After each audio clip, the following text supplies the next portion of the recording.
Hey, everybody, welcome back to the Maple Grove Scripture Reading Podcast. So most people who walk into a room with a suffering person, they're not trying to make things worse. They love that person, they believe in God, they have good theology, they just want to help. But then they say something that lands badly or leaves a bruise, maybe closes down the conversation instead of opening it.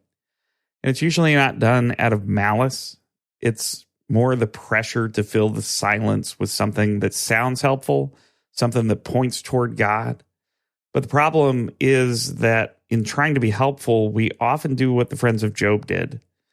We explain rather than accompany. Eliphaz, Bildad, Zophar, they're the oldest case study in Scripture for what not to do with a suffering person. Their mistakes, they're not unusual. They're the mistakes of people who genuinely care and believe in God and still get it wrong in how they apply that belief. But I want to start with what they did right. They come. When they hear what has happened to Job, they get up and they travel to find him. They don't hear the news and send condolences from a distance. They come in person, and that matters. Presence is the first thing, and they show up. When they get there and they see him, they weep. They tear their robes and put dust on their heads, the cultural expression of grief. They are genuinely moved. And then they sit on the ground with him for 7 days and 7 nights. And they don't say anything because, as the text puts it, they see how great his suffering is. And that's exactly right. The silence is right. Sitting on the ground with him is right. 7 days of presence without explanation is right. And if the friends had stopped there, they'd be remembered as models of pastoral care instead of cautionary tales. But they speak. And when they speak, several things go wrong. The first thing is the assumption. Their framework is built on a straightforward principle. God rewards the righteous and punishes the wicked. Suffering is punishment. Therefore, Job is being punished. Therefore, Job has sinned. They start with the principle. They're working backward to the conclusion. And the conclusion requires that Job be guilty of something. They never seriously entertain the possibility that the principle, however generally true, might not apply to this specific situation. Eliphaz goes first in chapter 4. Now, he is the gentlest of the three. He frames things carefully. He speaks with respect, and he's making his case without coming right out and saying what he means. But what he means is pretty clear, that no one suffers without cause. God doesn't punish the innocent. So Job must have done something. He builds his case with images and logic, and even says that he has a night vision that he has received, or at least claims to have received. And he handles it carefully, but he's still wrong with his application. Now, Bildad is a little less careful.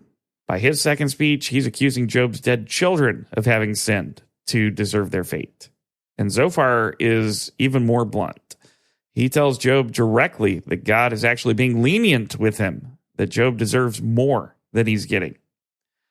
As the cycles of the debate go on, the tone sharpens. By chapter 22, Eliphaz is inventing specific sins that Job must have committed, listing them out, saying he must have taken things like pledges from his brothers, or stripped people naked of their clothing, or denied water to the weary. But there's no evidence for any of these.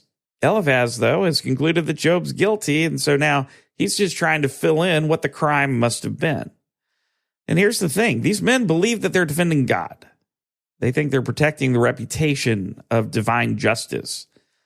They think that letting Job's arguments stand would make God look unjust. So they press harder. They argue louder. They become accusers in the name of orthodoxy. God's verdict at the end of the book is pretty clear. You've not spoken the truth about me. It wasn't, you said some theologically false things in isolation. Much about what they said of God's power, holiness, justice, that's accurate. The problem is what that theology became when it was applied as a weapon to a suffering person. It became a false picture of God. It presented God as small enough to fit into his system. And as we saw, the God who speaks from the whirlwind in chapters 38 through 41, isn't going to fit into one of our systems. There's something else, though. In all the speeches recorded in this book, we never hear the friends pray for Job. They talk about God constantly. They invoke God's name in almost every speech. They build elaborate arguments about how God works, what God does, how God responds to sin and righteousness. And in all those 35 chapters, not one of them turns and says, God be with Job, or God hear him, or even God have mercy on him. They theologize, but they don't intercede. Now, Job, meanwhile, he's talking to God the whole time. Like, he's arguing with God. He's complaining to God. He even pushes back against God. He accuses God of things that he doesn't think are fair. And Job's understanding, it's not always tidy. He says things that he's got to take back. But the direction of the conversation is always toward God rather than being about him. He keeps bringing his pain honestly before God. And God says at the end that Job spoke rightly about him. The friends, for all their careful theology, didn't. Anyone who loves a suffering person needs to hear this. Explanation is not the first move. Presence is the first move. Just being there should be your first move. Truth matters, but a suffering person usually needs somebody with them before they need somebody explaining things to them. And prayer, like actually turning toward God on behalf of the person, that's a move that you should make that the friends never did. Now, there's one practical summary from the book of Job. When somebody is suffering, the right order is roughly this: show up and be quiet. And then when you speak honestly, but without a preloaded conclusion.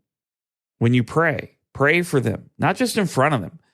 The friends, they came and they sat, but they lost the thread when they started explaining. They never found the thread that was prayer. I mean, think about it. Job's first 10 children died in a single day. His livestock was taken. His health collapsed. His wife even told him to curse God and die. His friends told him that he was getting what he deserved. Through all of it, though, he kept talking to God, not about God. The difference cost him a lot, but it's also what God commended him for in the end. Now, the book of Job doesn't give us easy answers for suffering. What it does do, though, is it can give us a model for bringing our pain honestly before God, like Job did. So next time we're going to look at what Job's own posture in his suffering teaches us about lament and the silence of God. I hope you have a great day. We'll talk again soon. God bless.